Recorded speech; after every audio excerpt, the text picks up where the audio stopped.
will demonstrate it here for you, yeah? So we started in a closed frame, okay? So notice I'm standing nice and tall. I'm giving my armpits some room to breathe, meaning my arms are out. I want to be like this, yeah? So from here, we go 5, 6, 7. I open up right away.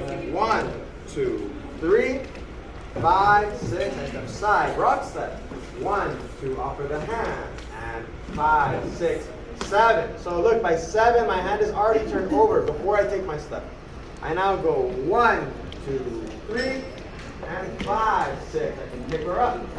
1, 2, 3, 5, 6, 7. Same thing. Rock step. I offer the hand. I hold both. 5, 6, 7. 1, 2, 3, 5, 6, 7. And then so we added the crossbody lead after, right? So we did this.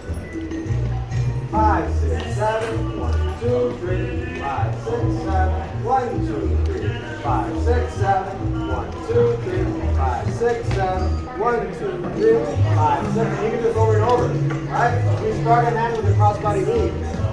5, 6, 7. 1, 2, 3, 5, 6, 7.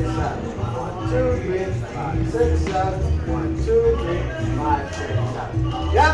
Thank you guys.